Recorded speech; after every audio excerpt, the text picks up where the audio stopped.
오늘 말씀은 누가복음 1장 1절에서 4절입니다. 누가복음 1장 1절에서 4절입니다. 제가 가진 신약 성경 85페이지에 있습니다. 저와 여러분이 한 절씩 교독하신 후 마지막 절은 합독하겠습니다.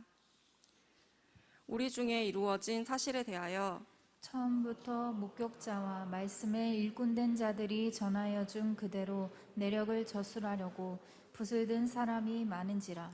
그 모든 일을 근원부터 자세히 미루어 살핀 나도 데오빌로 각하에게 차례대로 써 보내는 것이 좋은 줄 알았노니 이는 각하가 알고 있는 바를 더 확실하게 하려 함이로라. 아멘. 아멘. 너희가 성경에서 영생을 얻는 줄 생각하고 성경을 연구하거니와 이 성경이 곧 내게 대하여 증언하는 것이니라. 아멘. 하나님 우리에게 이 성경 말씀을 주셨습니다.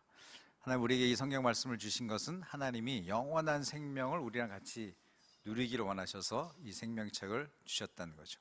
이 성경책은 도덕적인 책이 아닙니다.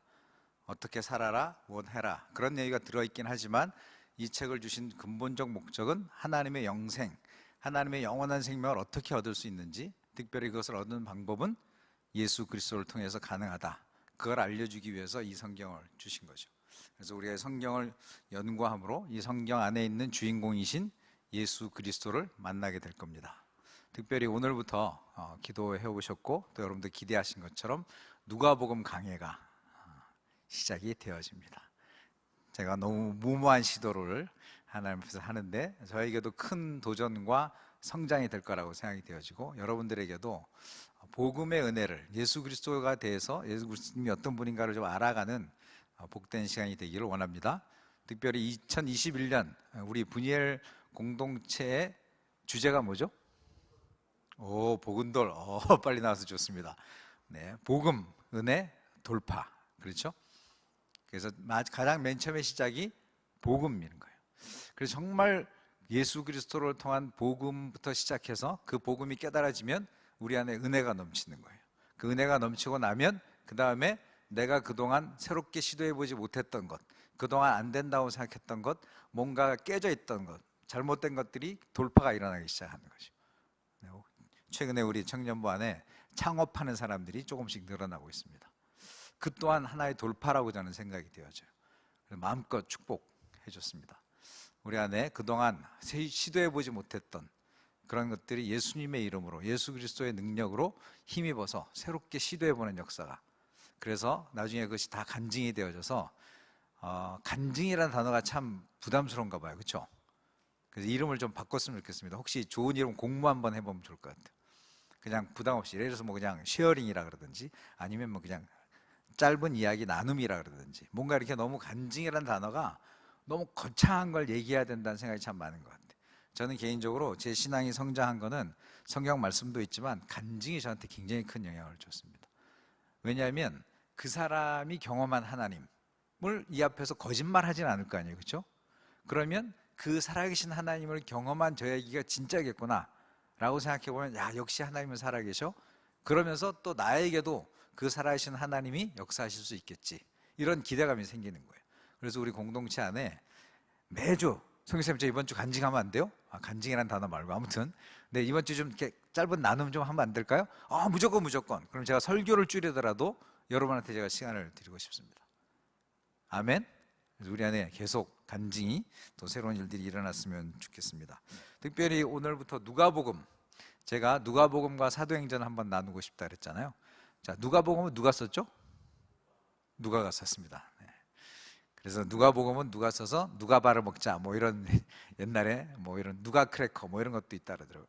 그래서 누가가 썼습니다. 누가의 직업은 뭘까요? 의사였습니다. 누가가 쓴 두 번째 책이 있습니다. 첫 번째 책이 누가복음이고 두 번째 쓴 책이 뭐죠? 사도행전. 우리 사도행전 1장 1절 한번 잠깐 볼까요? 네. 데오빌러여, 내가 먼저 쓴 글에는 무릇 예수께서 행하시며 가르치시기를 시작하심부터, 이렇게 되어 있습니다. 사도행전 1장 1절에 가면 데오빌러라고 하는 수신자는 똑같은 거예요. 누가복음의 수신자도 데오빌러 각하, 두 번째 사도행전에서 데오빌러 이렇게 되어 있고요. 그러면서 먼저 쓴 글이라는 표현이 나와요. 그래서 먼저 쓴 글이 뭐냐면 누가복음이죠. 그래서 누가가 누가복음하고 사도행전 두 개를 쓴 거거든요. 근데 이 두 개의 분량을 다 합치면 놀랍게도 사도 바울이 쓴 것보다 더 깁니다. 누가복음이 복음서 중에서 가장 길고요. 그 다음에 사도행전도 어마어마하게 긴 거예요. 28장까지 있잖아요. 이 두 개를 합치면 절수로 누가 구분을 해놨는데, 바울이 쓴 서신서 전체 글은 2032절이고 누가가 쓴 글은 2151절이에요. 그러니까 이 누가가 이 신약 성경에 차지하는 비중이 엄청나게 큰 거죠. 그러니까 절반 이상이 바로 누가가 썼다, 이렇게 이해하시면 될.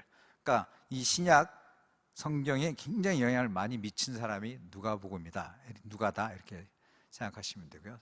그 다음에 복음서는 4가지 책이잖아요. 마태, 마가, 누가, 요한. 근데 일반적으로 3개 책을 같은 관점으로 쓰여졌다. 그래서 마태, 마가, 누가는 공관복음이라 그래요.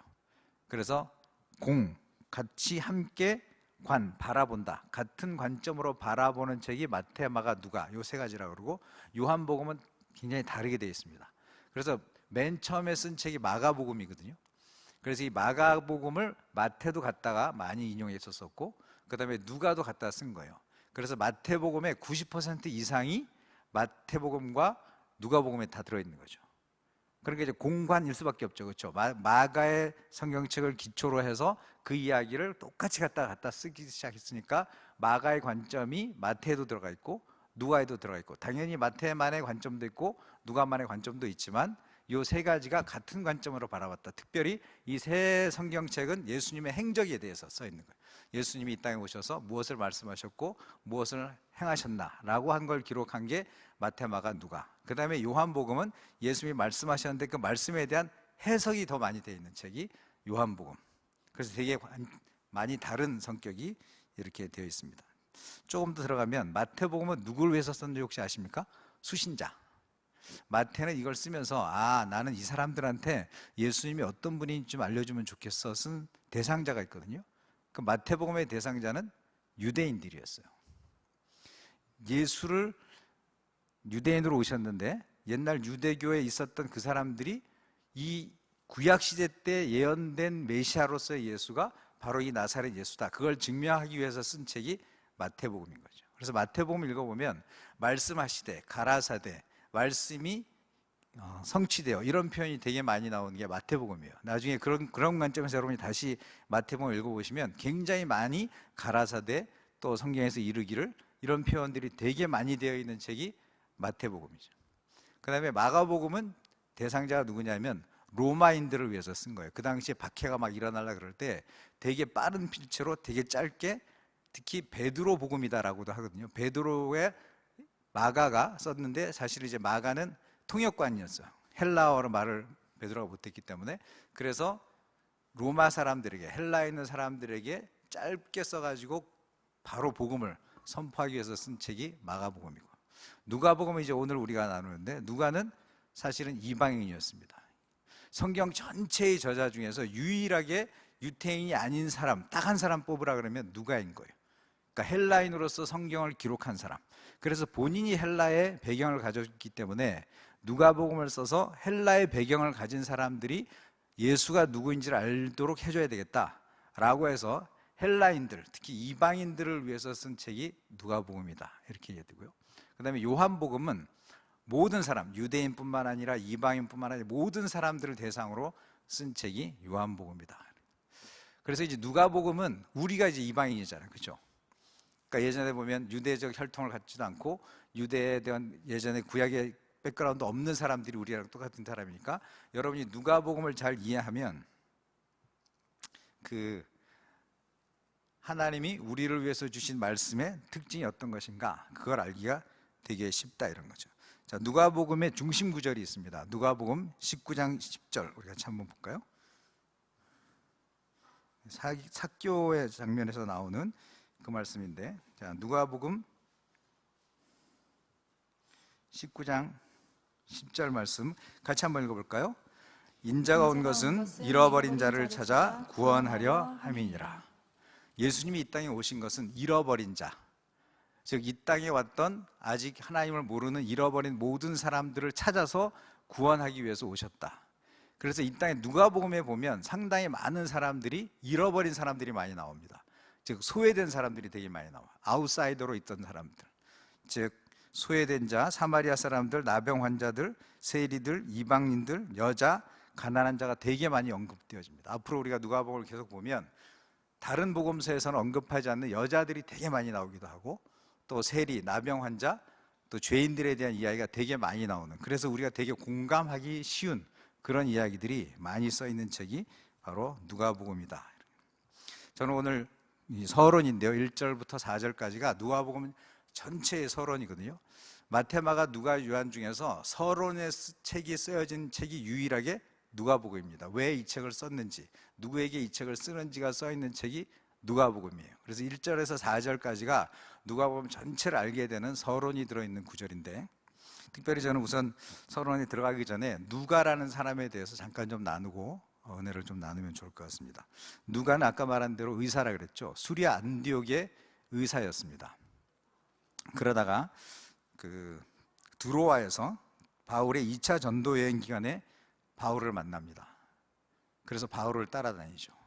그래서 바울이 마지막 순교할 때까지, 마지막까지 그 곁을 지켰던 유일한 사람이 바로 누가인 거죠. 특히 바울은 병이 많이 있었습니다. 그래서 누가가 늘 따라다니면서 개인 주치 역할을 해줄 수 있었던 거예요. 그러니까 바울이 사역을 끝까지 잘할 수 있도록 실질적인 도움을 줬던 사람이 바로 누가, 의사였기 때문에 가능했다는 거죠. 대략 계산을 해봤더니 2차 전도여행에서 바울이 죽기까지 약 15년 동안을 바울 곁을 한 번도 떠난 적이 없이 늘 바울 곁에 있으면서 바울을 돌봤던 사람이 바로 의사, 최고의 동역자라고 말할 수 있죠. 같이 함께 했지만 나중에 가서 떠나간 사람, 이런 사람도 있고 잠시 떠나갔다가 다시 온 사람도 있죠. 그래서 우리 성경에 파워포인트 한번 보내주실래요? 제가 예전에 이 말씀 가지고 나눈 적이 아마 기억나는 분들 있을 거고요, 또 최근에 오신 분들은 처음 볼 텐데, 바울의 곁에 동역자 세 사람의 이름이 반복해서 세 군데, 빌레몬서, 골로새서, 디모데후서에 보면 세 사람의 이름이 반복해서 나옵니다. 누가, 마가, 데마. 특별히 우리가 많이 기억하는 사람이 데마죠. 마지막 뒤에 보면 디모데후서 4장 11절에 보면 데마는 세상을 사랑하여 데살로니가로 갔고, 이런 표현이 나와요. 그 전에 있었던 빌레몬서나 골로새서에 보면 바울의 곁에 데마가 있고 누가가 있고 마가가 있다, 그냥 아주 신실한 동역자로 나와요. 그러나 62년도 정도에 쓰여졌던 저 성경책 다음에 디모데후서가 이 세상에 남겨놓은 바울의 마지막 서신인데, 그 몇 년 사이에 데마가 달라졌다, 이런 얘기가 지금 써 있는 거죠. 자, 디모데후서는 몇 년에 써있냐면 한번 눌러봐 주실래요? AD 66년, 그러니까 4년 사이에 뭔가 달라졌습니다. 저 4년 사이에 무슨 일이 있었을까요? 가장 대표적인 게 네로의 박해가 그 안에 있는 거예요. 고난이 왔다는 거죠. 그리고 바울이 로마 감옥에 들어가서 예전 같으면 기적도 일어나고 옥문도 열려지고 뭐 이렇게 나오기도 하는데 아무 기적도 없이 가만히 보니까 바울이 이제 죽게 생긴 거죠. 그러니까 대마는 내가 이 바울 선생 옆에 있어봐야 도움이 될 게 없다. 그래서 자기의 고향이 데살로니가로 돌아갔다, 이런 거죠. 자, 그래서 이 세 사람의 그래프를 제가 한번 그려보는 걸 해보고 싶은데, 맨 처음에 대마 한번 보여주실래요? 자, 대마는 어떻게 그리면 될까요? 대마는 한번 손으로 한번 그려볼래요? 시간이 나가서 잘 가다가, 어떤 사람들은 이렇게 그렸는데 이렇게 그리면 안 되고, 한번 보여줄래요? 제가 그린 그림은 뭐 답이 틀릴 수도 있지만 한번 눌러봐 주세요. 저렇게 돼야 된다. 왜냐하면 바로 끝까지 잘 갔잖아요, 그렇죠? 어느 정도 가다가 중간에 이렇게 도망간 게 아니라 마지막까지 아주 잘 가다가 그 끝을 못 견뎌내고 그때 도망간 사람이니까 급격하게 떨어지는 거죠, 이렇게. 자, 두 번째 한번 넘겨보시면 마가가 나옵니다. 마가는 조금 백그라운드를 아셔야 되는데, 처음에 1차 전도여행 떠날 때 같이 떠났던 사람입니다. 그랬다가 중간에 도망 나오죠. 그래서 2차 전도여행 떠날 때 바울과 바나바가 대판 싸우는 게 마가 때문에 그렇습니다. 바나바는 마가의 삼촌격이거든요. 그래서 다시 데려가자. 바나바는 되게 마음이 후한 사람이었어요. 근데 그 당시에 바울은 굉장히 불같은 사람이거든요. 저렇게 중간에 도망간 놈은 내가 못 데려가겠다. 그래서 둘이 완전히 대판 싸운 게 저 마가 때문에 그래요. 근데 나중에 따져보면 저 마가가 다시 회복이 돼가지고 바울과 좋은 관계 가운데 있습니다. 자, 그럼 어떻게 그리면 될까요? 오, 병민이 형제 맞았습니다. 네, 한번 보여주시죠. 중간에 가다가 한번 떨어지죠, 그렇죠? 그랬지만 다시 회복되어져서 맨 끝이 아름다운 사람. 그래서 마가복음을 쓴 사람이 저 마가죠. 자, 세 번째, 오늘의 주인공 누가는 어떻게 그리면 될까요?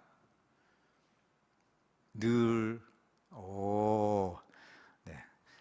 이제 원래 그림은 이렇게 똑같다고 할 수 있는데 제가 봐서는 시간이 흘러도 고난이 와도 그 길을 지켰다는 얘기는 한번 눌러봐 주실래요? 더 좋아진 사람. 우리 모든 형제자매들이 정말 대마가 되지 않았으면 좋겠습니다. 아멘이십니까? 진짜 세상을 사랑해서 예전에 그렇게 헌신적이고 그렇게 주님을 위해서 살던 사람이 지금 어디 갔지? 그런 얘기 듣지 않도록 끝까지 계속 가는 사람. 물론 마가처럼 중간에 실수할 수 있어요, 그렇죠? 사람이기 때문에 연약할 수 있습니다. 그래서 다시 회복하면 되는 거예요. 그래서 내 인생의 맨 마지막이 내 생애 중에 가장 성령 충만한 때가 되면 됩니다. 그렇죠? 그러면 끝이 아름다운 사람이 되는 거죠. 정말 아이디어란 가장 좋은 모습은 계속해서 주님을 따라가고 시간이 흐르고 더 핍박이 오고 어려운데도 불구하고 영적으로 전혀 흔들림 없이 주님을 따라가는 거예요. 누가처럼.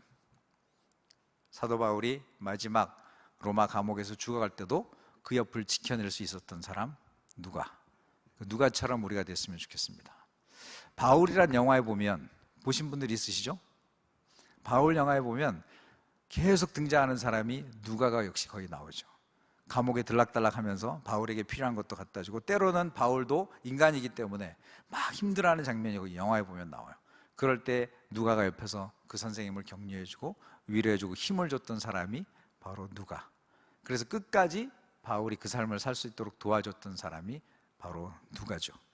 그래서 이따 우리 기도할 때 우리 누가 같은 사람, 하나님 내가 중간에도 흔들림 없이 아무리 어려운 일이 있어도 누가처럼 내 인생의 마지막이 가장 아름다운 삶으로 시간이 흘러갈수록 영적으로 더 견고해지고 더 강한 사람이 되게 해주십시오. 그런 기도를 했으면 좋겠습니다.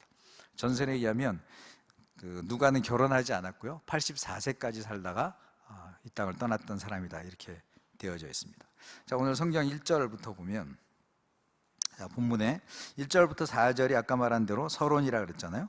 그래서 어떤 분은 이렇게 말하기를 이 1절부터 4절이 엄청나게 고급스러운 헬라어로 써있대요. 우리는 헬라어를 잘 모르기 때문에 어떤 게 고급인지 어떤 게 모르지만 그 헬라어를 좀 아는 사람들은 1절부터 4절은 아주 고급스러운 아주 정교한 단어로 써있는 한 문장이라고 그러더라고요.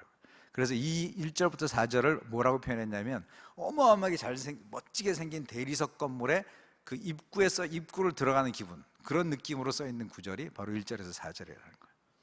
그리고 5절부터는 아주 이제 일반적인 사람들이 이해할 수 있는 고급 언어가 아니라 아주 평범한 언어로 써 있는 게 5절까지다 이렇게 되어 있습니다. 자, 1절 한번 보죠. 우리 중에 이루어진 사실에 대하여 처음부터 목격자와 말씀에 일꾼된 자들이 전하여 준 그대로 내력을 저술하려고 붓을 든 사람이 많은지라. 어떤 사람들이 예수님에 대해서 붓을 든 사람이 많았다는 거예요. 근데 그것이 뭐에 대해서 썼냐면 이루어진 사실이라는 단어가 되게 중요한 것 같아요. 1절에 보면 이루어진. 지금 누가가 이것을 쓴 때는요 AD 61년에서 63년 정도 됩니다. 예수님이 돌아가시고 나서 약 30년의 세월이 흐른 이후에 이미 예수가 이 땅에 오셨고 십자가에 죽었지만 부활이라고 하는 사실이 모든 사람들한테 알려지고 많은 사람들이 복음을 듣기 시작했고 1차 전도여행, 2차 전도여행까지 하면서 많은 복음이 바울을 통해서 확산되고 있던 그때, 그러니까 이미 예수님이 하나님의 아들이다라고 하는 사실이 많이 퍼져 있던 그때죠. 그러니까 이루어진 사실이 많아요. 이루어질이 아니라 이미 이루어진 사실, 예수가 하나님의 아들이겠구나라는 사실이 이루어진 사실을 기록한 사람이 되게 많다는 거예요. 예수님은 구약의 성취에서 오신 분이시고 약속대로 성취되어 오셨던 그 예수님의 이야기가 이루어진 사실. 그래서 성경은 히스토리컬 팩트라는 거죠. 옛날에 있었던 사실이라는 거죠. 그냥 이렇게 사람들이 쓰고 싶어서 마음대로 쓴 것이 아니라 역사적으로 있었던 사실을 쓴 것이다 이런 거예요. 윤치영 목사님이라고 제가 유튜브에서 간증을 듣는데 놀라운 간증을 하나 들었습니다. 이분이 호주에서 사역을 하다가 이제 감옥에 들어가신 거예요. 그래서 거기에 있는 사람들, 불신자들을 모아놓고 성경 공부를 하고 있던 중에 복음을 전하려고. 근데 이제 사순절이었대요. 그래서 예수님의 고난을 묵상하고 그 다음에 십자가에 달렸을 때 하늘이 어두워지고 그 다음에 막 바위가 터지고 막 이런 얘기를 하는데 갑자기 같이 있던 어떤 남자가 잠깐 이 얘기나 우리 할아버지한테 들었어 이런 얘기를 하더래요. 에이 그럼 너네 할아버지가 성경을 봤겠지. 아니 우리 집안 예수 하나도 안 믿는 집안이야. 그러면서 하는 말이 자기가 할아버지한테 들은 이 이야기인데 올라갔더니 바로 십자가에서 예수님을 못 박았던 로마 군병이 후예예요. 그러니까 로마 군병이 예수님을 십자가 못 박은 장면을 보고 막 그때 하늘이 어두워지잖아요. 그렇죠? 3시간 동안 완전히 해가 가려지고 막 바위가 터지고 막 이런 사건이 일반적이진 않으니까 이 사람이 너무 놀란 거지. 그리고 돌아와서 예수를 믿진 않았지만 자기 후손들한테 계속 얘기해서 2000년이 지났는데 2000년 동안 그 집안에 내려오던 사건이 성경에 있는 사건과 똑같은 거지. 히스토리컬 팩트죠. 그래서 그 윤치영 목사님이 오히려 그 사람이 한 말을 듣고 자기가 정말 성경은 사실이구나, 이루어진 사실이 맞구나, 이렇게 지금 확신했다, 그런 얘기가 나옵니다. 또 3절에 보면 그런데 많은 붓을 든 사람이 많았다 그랬잖아요. 근데 누가가 붓을 들었잖아요. 자, 그런 얘기면 그 전에 붓을 든 사람들의 기록이 자기 마음에 들었다는 거예요, 안 들었다는 거예요? 뭔가가 부족하다 이런 생각이 든 거죠. 이걸 조금 더 잘 정리하면 좋을 텐데 라는 생각을 가지고, 자 3절에 보면 이 모든 일을 근원부터 자세히 미루어 살폈다. 그래서 자기도 이걸 쓴다 이렇게 나오거든요. 특별히 여기 보면 데오빌로 각하라는 사람이 나오는데 이 사람은 로마의 아주 높은 관료입니다. 각하라는 단어가 나오기 때문에. 그래서 실제로 한 사람을 위해서 이 누가는 이 어마어마한 분량의 글을 쓰기 시작한 거예요. 이 장면도 너무 은혜가 되지 않습니까? 자기가 양육하고 싶은, 정말 예수를 믿긴 믿었지만 아직 확신이 없는 사람, 조금 더 정확하게 알려주면 되게 신앙을 잘 가질 것 같은 그 사람을 위해서 누가는 최초에 이 한 사람을 위해서 쓰기 시작한 거예요. 자기가 뭐 이거 누가 복음이라는 걸 써가지고 나중에 성경 안에 들어가야지 이런 생각하고 쓴 게 아니라 그 한 사람을 양육하기 위해서 제대로 연구해가지고 제대로 쓰기 시작했다 이런 거죠. 누가의 한 영혼을 향한 사랑, 이것도 이곳에서 한번 우리가 묵상해 볼 수 있는 사건일 것 같습니다. 자, 누가는 아까 의사라 그랬잖아요. 이과생입니다. 우리말로 하면. 저는 문과생이거든요. 그러니까 앞뒤가 잘 이렇게 안 맞는, 논리적으로 잘 안 되는 사람인데, 이과생은, 특히 의사는, 그렇죠? 엄청나게 얼마나 치밀한 사람이겠어요? 그러니까 자기의 직업적 특성을 가지고 글을 쓰기 시작하게 됐겠죠. 또 하나는 의사이기도 하고, 또 기록에 보면 그는 역사학자였다 이렇게 나옵니다. 어느 정도 역사학자였냐면 그리스의 역사 기록물을 따라서 기록했고, 정확성, 목적성, 배경에 대한 설명 등 당대 최고의 역사학자 타키투스와 같은 레벨의 역사학자였다 이런 거예요. 단순하게 의사였는데 뭔가 써볼까가 아니라 이 사람은 의사이기도 했지만 엄청나게 역사에 대해서 관심이 많았고, 역사를 공부했고, 역사를 어떻게 기술하는지까지 아주 잘 알았던 당대 최고의 역사학자랑 똑같은 레벨의 역사성을 가진 사람이 쓰기 시작한 거죠. 그러니까 이 누가복음이라는 게 얼마나 정교하게 잘 써졌겠냐 이렇게 된 거죠. 그래서 자기가 쓰면 요거 빠진 걸 좀 다시 자료를 좀 모아보고, 또 목격자를 찾아가지고 물어보고, 이렇게 해가지고 완전히 처음부터 끝까지 근원부터 차례대로 쓰고 싶었다 이런 거죠. 그래서 누가복음을 읽어보면 차례대로 정확하게 예수의 이야기가 쓰기 시작합니다. 그래서 최초의 이야기가 세례 요한부터, 다음 주에 이제 세례 요한에 대한 얘기가 제가 나올 텐데, 세례 요한의 이야기부터 예수님의 스토리가 시작돼야 되겠구나 이렇게 지금 자기가 생각한 거죠. 차례부터 쓰려 그러면 예수님이 이 땅에 오셨는데, 예수님이 이 땅에 오신 것을 예비한 사람이 누구냐? 세례 요한이죠. 그럼 세례 요한의 탄생부터 써야 차례부터, 처음부터 차례대로 써가는 거기 때문에 누가복음에는 세례 요한의 탄생이 들어가고 있는 거죠. 여러분, 지폐가 있잖아요. 돈이 있습니다. 이 돈이 가짜인지 진짜인지를 이렇게 판별하는 사람 있잖아요. 그 사람이 진짜인지 가짜인지를 판별하는 방법이 뭔지 압니까? 가짜 돈을 아무리 봐도 그건 도움이 하나도 안 된대요. 이 사람은요 계속해서 진짜 돈만 쳐다보고 있대. 진짜 돈을 계속 보고 있으면 가짜 돈을 보는 순간 탁 이게 가짜구나 이게 알 수 있대. 우리도 성경에 대해서 깊이 한번 이번 기회에, 그러면 탁 누가 뭐라 그럴 때 이거 가짜네 이거 금방 알 수 있는 거예요. 여러분 신천지에 빠지는 사람들 이해할 수 있습니까? 이해 안 되죠? 근데 그 사람들이 왜 빠질까? 제가 봐서는 말씀을 잘 몰라서 그러는 거예요. 말씀에 대해서 정확하게 알고 있으면 진짜 돈이 어떻게 생겼는지 정확하게 알고 있는 사람은 이상한 말 딱 하면 딱 이거 가짜네 금방 알 수 있어요. 근데 우리는 예수를 믿는다고 하면서도 이 진리인 말씀, 이 성경에 대해서 정말 누가의 태도처럼 자세하게 미루어 살 필요가 태도가 없는 거죠. 이번 기회에 여러분들이 성경에 대해서 한번 그런 거잖아요. 믿을 거면 확실히 믿고 말 건 말고. 근데 우리가 언저리에 여기 교회에 왔다 갔다 하고 예배도 드리지만 사실은 이 성경에 대해서 연구한 적이 단 한 번도 없는 경우가 너무 많은 거예요. 오늘도 누구랑 얘기했더니 자기는 창세기하고 마태복음밖에 잘 모른다 그러더라고요. 그죠? 성경 읽으려고 하면 창세기 좀 읽다가 그러면 시험 읽어볼까? 그러다가 마태복음 읽다가 그 성경식 딱 보면 창세기 하얗고 그다음에 마태복음 하얗고 나머지는 다 그 성경에 대해서 한번 깊이 연구하는 태도로 우리가 가지면 좋겠다는 생각이 들어요. 사도행전 17장 11절에 보면 베레아에 있는 사람들이 그렇게 했다라고 나오죠. 그래서 그들이 성경을 받고 나서 그것이 그러한가 하여 날마다 성경을 상고란 단어는 뭐냐면 상세하게 생각해냈다, 상세하게 연구했다 이런 얘기거든요. 남이 하는 말 듣지 말고 이제는 여러분 나이 정도 되면 이제는 내가 스스로 이 말씀이 진리인지 아닌지 내가 스스로 말하는 사람 됐으면 좋겠습니다. 그러려면 여러분이 스스로 하나님의 말씀을 스스로 연구해야 돼요. 저 같은 경우 지금 내가 언제 말씀을 그렇게 상고했나 이렇게 생각해보니까 대학생 때였던 것 같아요. 4학년, 3학년 그때쯤에 그 당시는 지금처럼 뭐 이렇게 태블릿이 있지도 않고 뭐 이렇게 한꺼번에 모아져 있지도 않잖아요. 그냥 내가 가지고 있는 성경책을 이렇게 큰 침대에 앉아가지고 의자에 앉아서 여기는 개역 한글, 그 당시 개역 개정이 없었죠. 개역 한글, 그 다음에 여기는 세번역, 여기는 공동번역, 여기는 영어 성경 이만큼 쫙 펼쳐놓고 있잖아요. 뭘 하나 읽다가 뭐 관심 있으면 막 이렇게 쳐다보는 거야. 뭐였지? 이렇게. 그 생각이 이렇게 났어요. 대학생 때.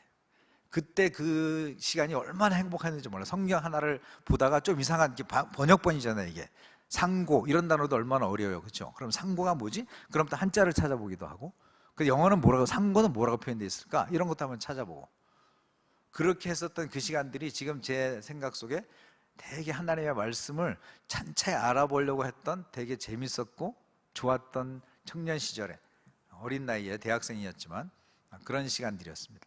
여러분들도 정말 좀 이렇게 시간을 내서 요즘 코로나 시간에 되게 시간이 많은 사람도 많잖아요. 취업을 준비하는 사람도 있을 수 있고 잠깐 좀 휴직해가지고 쉬고 있는 사람도 있고 이럴 때 할 수 있는 최고의 것은 뭐냐면 자세히 미루어 살피는 일. 그런 사람 한 사람을 제가 소개하고 싶은데 그 사람은 바로 에스라입니다. 에스라서 7장 10절 우리 한번 같이 읽어볼까요? 에스라가 여호와의 율법을 연구하여 준행하며 율법과 규례를 이스라엘에게 가르치기로 결심하였더라. 자, 여기 보면 에스라라고 하는 학자입니다. 율법 학자예요. 포로 생활에서 돌아와가지고 포로 생활 공동체에게 하나님의 말씀을 가르치려고 하는 사람인데 이 사람이 했던 큰 세 가지가 바로 세 글자가 연준가라고 되어 있습니다. 여러분 꼭 기억했으면 좋겠어요. 연준가.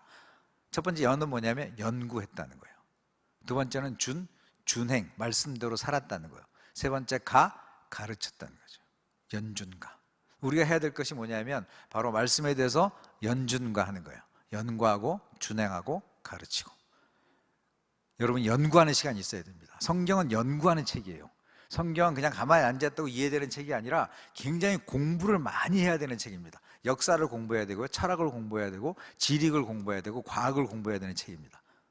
평생 공부해야 돼요. 여러분이 성경을 알고 배워가려면 평생 공부하는 그런 사람이 돼야 됩니다. 그래서 연구했다는 거예요. 우리도 말씀을 연구해야 됩니다. 두 번째, 에스라가 잘했던 건 그 말씀대로 살아냈다는 거예요. 준행. 되게 중요한 팩트죠. 요즘 같은 경우. 그렇게 살지 못하기 때문에 되게 많이 요구도 먹잖아요. 그래서 살아내는 것, 준행하는 것, 그 다음에 잘 가르치는 것. 저는 여기 있는 모든 형제자매들이 이 정도 나오는 분들이면 다 좀 양육받고 잘 돼가지고 다 소그룹 리더가 되면 좋을 것 같아. 지금 우리 소그룹이, 우리 목장이 너무 사람이 많거든요. 근데 그러면 목장을 분가하려고 그러면 거기를 가르칠 수 있는 사람, 그 사람들을 말씀으로 인도할 수 있는 사람이 많아야 되는데 그 사람들이 없다라는 게 참 마음이 아픈 거지, 리더의 입장에서. 근데 여러분이 말씀을 배우겠다, 말씀을 알겠다 그러면 되게 쉬워요. 어떤 면에서 보면 되게 많이 알고 있기도 하고. 어떤 사람이 남북전쟁 끝나고 나서 반기독교인이었습니다. 자기가 연구하리라, 성경을. 그래서 성경이 허구인 걸 증명해내겠다라고 성경을 연구하기 시작한 거예요. 그래서 연구를 하고 들어가가지고 드디어 1권 책을 썼습니다. 제1권, 성경은 거짓말이다 라는 예수에 대한 이야기가 허위라는 사실을 담아냈는데, 두 번째 이제 2권, 2장이네요. 한 장, 2장. 첫 번째 챕터 끝나고 두 번째 챕터 딱 들어가는 순간 자기가 연구한 성경을 자기가 맞닥뜨리는 순간 꼬꾸라진 거예요. 예수는 진짜구나. 예수가 성경이 허구라는 걸 연구해도 바로 성경이 진짜인 줄 아는데, 우리는 성경이 진짜라고 믿으면서도 연구 안 하니까 믿음이 안 생기는 거거든요. 반대하는 사람도 성경을 연구하면 금방 예수가 진리인 걸 깨닫고 무릎 꿇게 되는데, 오히려 우리는 예수를 믿는다고 하면서도 연구 안 하니까 매일 그 믿음이 그 자리에서 그 자리에 있는 거죠. 그래서 이 사람의 이름이 루 윌리스인데, 이 사람이 쓴 작품의 이름이 뭘까요? 배너입니다. 배너라는 작품은 그렇게 탄생한 거예요. 이 사람은 완전히 기독교에 대해서 이건 허구다라는 걸 증명하려고 했던 사람인데, 완전히 자기가 예수를 만나고 나서 그걸 증명하려고 하는, 어떻게 유다 배너가 예수를 믿게 되는 과정을 소설처럼 쓴 얘기죠. 그래서 그가 예수가 참 진리라는 걸 깨닫게 되는 스토리를 쓴 게 배너라는 책이거든요. 저는 여러분이 성경을 연구하면 어마어마한 진리를 깨달을 수 있을 거라 생각해요. 제가 중학생들을 울산에서 1년 동안 가르친 적이 있습니다. 주일학교 교사가 돼가지고. 솔직히 여기 교사도 많은데 저는 그때 이제 어느 정도 경륜이 있어서 그런지 약간 반항아적인 행동을 했습니다. 왜냐하면 저는 주일학교 공과를 가르치지 않았습니다. 1년 내내. 저는 별로 의미가 없다고 생각했어.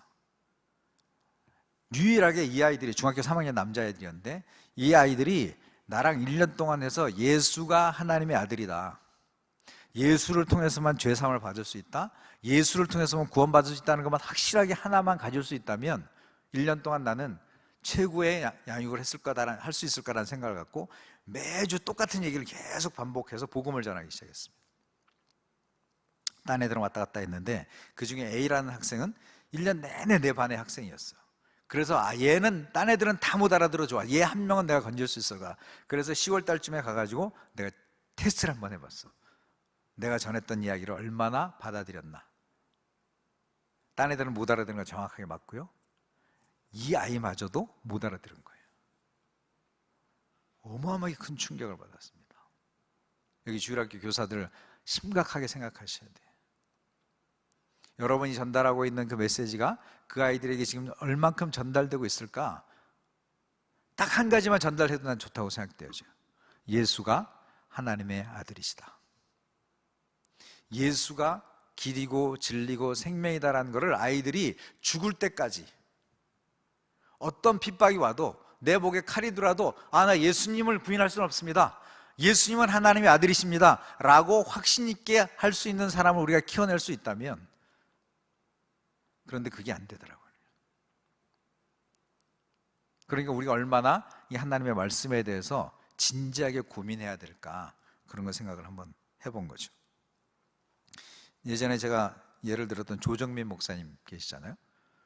그분이 불교에 심취했다가 자기 아내가 교회 다니는데 쫓아 들어갔다 갑자기 막 눈물이 나기 시작한 거예요. 자기는 불교 신자인데 이게 무슨 일이지? 그래서 그 사람이 했던 위대한 일은 뭐냐면 성경을 5번 읽었다는 거예요. 성경을 처음부터 내가 자세히 한번 봐야 되겠다라는 생각이 드는 거예요. 도대체 이 안에 뭐가 있는 거지? 하고 5번을 딱 읽고 결론이 딱 내려졌는데, 그 사람이 했던 유명한 말이 예수는 종교가 아니다는 거예요. 예수가 만약 종교였다면 자기는 불교에서 기독교로 바꿀 이유가 없다라는 거죠. 5번을 딱 읽고 난 결론은 뭐냐면 예수는 하나님의 아들이시지 종교의 하나가 아니라는 것에 결론을 내려서 그분이 지금 목사가 되어 있는 거죠. 성경을 연구하면 그렇게 되는 거예요. 여러분이 성경을 깊이 있게 상고하면 여기 누가가 했던 것처럼 처음부터 근원부터 자세히 미루어 살핀 태도를 우리가 가질 수 있다면 더 이상 이제 우리의 믿음이 흔들리지 않고 바로 예수님은 길이고 진리요 생명이라고 말할 수 있게 된다는 거죠. 우리 한번 요한복음 14장 6절 말씀, 너무나 유명하고 잘 아는 말씀인데 요한복음 누가복음이 아니고 요한복음 14장 6절인데 요한복음 14장 6절 우리 찾은 분들 지난번에 우리 베이징 예배 다 연습해 보셨으니까 같이 한번 읽겠습니다. 예수께서 이르시되 내가 곧 길이요 진리요 생명이니 나로 말미암지 않고는 아버지께로 올 자가 없느니라. 아멘. 예수는 길이다. 예수는 진리다. 예수는 생명이다 라는 확신, 그것을 우리가 가질 수 있다면 우리가 이 말씀을 통해서 흔들림 없는 기초를 갖게 될 거라고 확신합니다.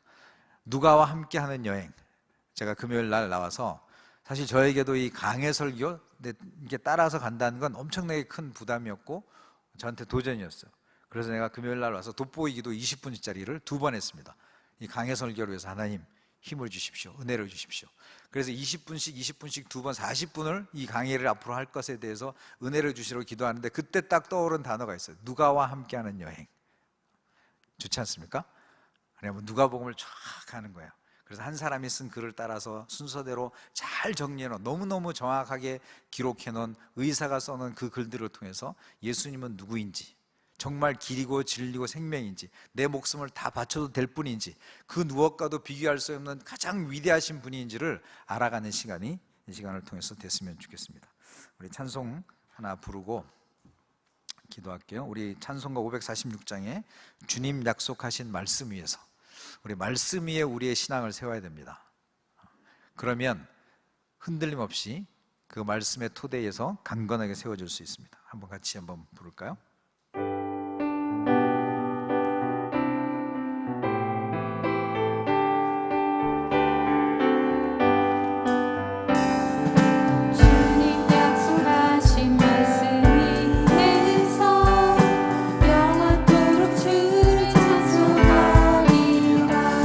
높여 주께 영광 돌리며 내 영광 돌리며 약속 믿고 굳게 서리라. 굳게 서리, 영원하신 말씀 위에 굳게 서리, 영원하신 말씀 위에 굳게 서리, 굳게 서리, 말씀 위에 굳게 서리라.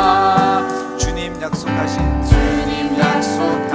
말씀 위에서 세상 염려 내게 엄습할 때에 용감하게 힘써 싸워 이기며 약속 믿고 굳게 서리라. 아멘. 굳게 서리, 굳게 서리, 영원하신 말씀 위에 굳게 서리, 굳게 서리, 그 말씀 위에 굳게 서리라. 이 시간 우리 같이 기도할 때 아까 누가에 대해서 우리가 같이 기도하기로 한다 그랬는데 정말 누가처럼 의사라고 하는 안정된 직업을 누릴 수도 있지만 바울을 만나고 나서 저 사람을 따라다니면 나도 이 복음을 위해서 사는 선교사의 삶을 살 수 있겠구나, 끝까지 복음을 위해서 선교의 여정 가운데 함께했던 누가처럼 하나님, 나도 복음을 전하며 끝까지 마지막 순간까지 어떤 어려움이 있더라도 대마처럼 세상을 향해서 돌아가는 자 되지 않게 도와주시고 끝까지 믿음의 삶을 잘 살아내는 하나님의 사람 될 수 있도록 도와주십시오. 우리 자신을 위해서 기도하고요. 두 번째는 우리가 말씀에 대해서, 하나님, 내가 말씀을 너무 모릅니다. 그동안 연구하지 않았습니다.